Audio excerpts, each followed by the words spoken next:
Hello and welcome. Today I want to talk about 711L tools. These tools they sent out for review, so I want to say thank you to them for sending them out for review.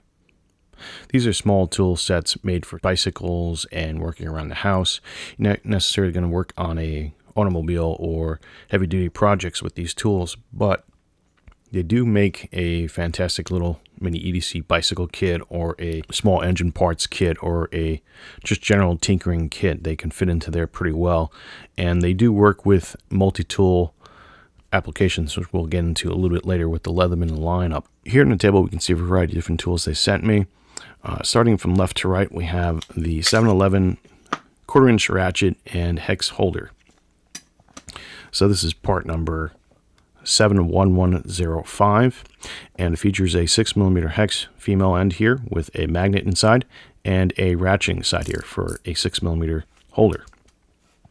So you can put hex arms in here and you can torque on it either way. It has this little switch here. Works fairly well.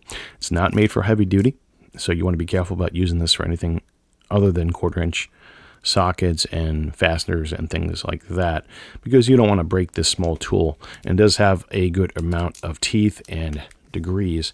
The only thing I have to say about this is that sometimes it's hard to pull out and pretty much have to really grip it and pull out, but that just means it holds it pretty well, the retention on it. So this is their small quarter-inch ratchet, which I really like and works fairly well, and we'll demonstrate that with a couple other things with this here.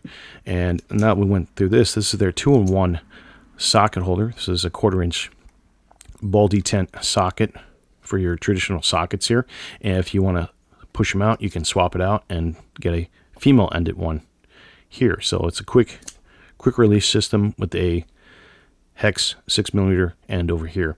And this is part number 71153.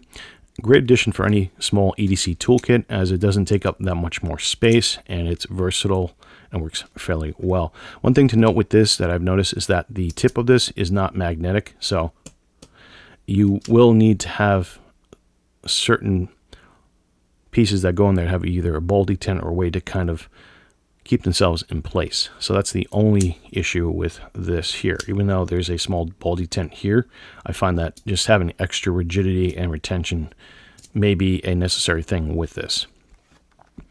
Next up is our tensioner measurer. This goes up to 3 nm, and this is pretty good. What this does is you put one end here, it has a threaded section, and also the threads are cut in a square fashion. They're not rounded, which is good because it goes in line with this small 6mm hex threading as well. So you can line it up with 6mm female ends and it will line up perfectly, and then you can test your torquing very well.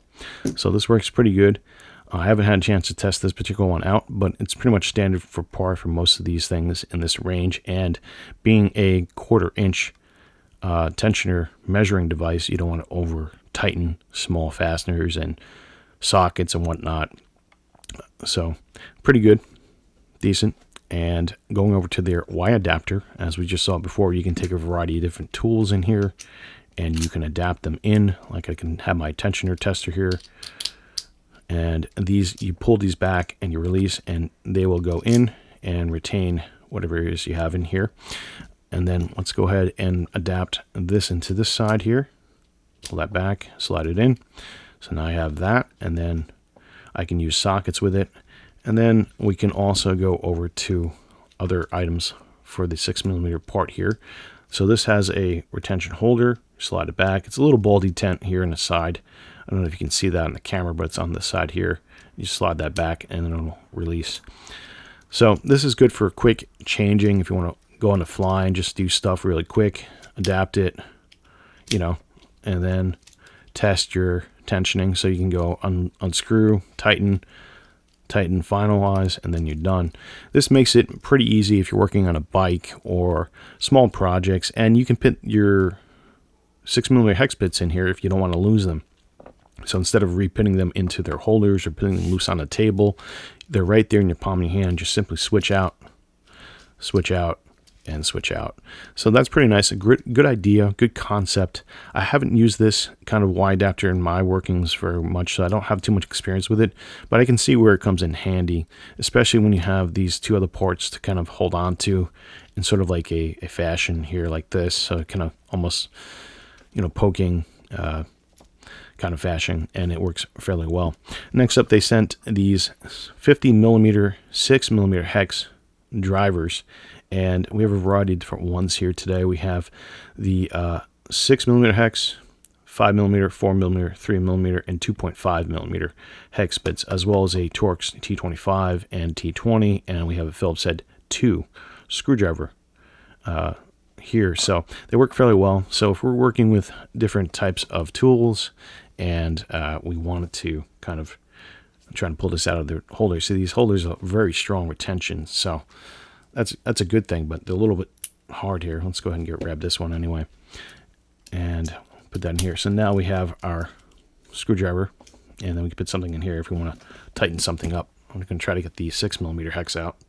Might be a little bit of a, there we go. And we can put that in here, and if I really wanted to, we can really test out how much torque we're applying with this if we wanted to, but unlikely. But we can do other things with this, adapt it, and use it fairly well. But as you can tell, very modular system. These little pieces are very long, and they work very well, and they're color coded, which I like. So we got the hex that are all orange, Torx are yellow, and our just Phillips drivers are red. So very straightforward for 711L. So let's go ahead and show sort of how it works within a multi-tool ecosystem like the Leatherman, for example. So here we have the Leatherman Wave, and this is known for its bit adapter. This is the second generation one, so it's a little bit older, but it works just as well here. And normally this comes with a flat 2D bit, where we've taken it out for the demonstration here.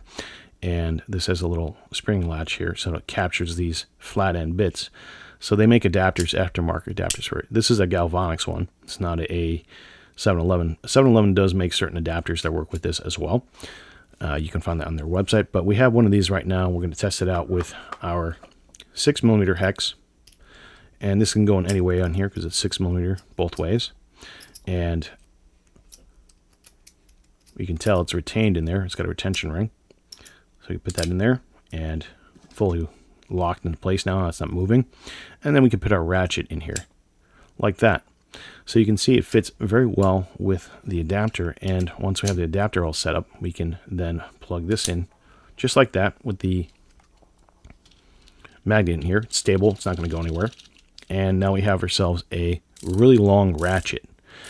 This can be useful for hard to reach places that you have to go in deep and then connect onto.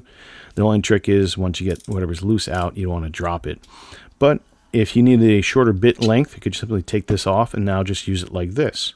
You still got enough to hold on to and get into the small place. And if you need it even smaller, you can just use the adapter with the 711L ecosystem, and you got yourself a very, very tiny small leverage point here.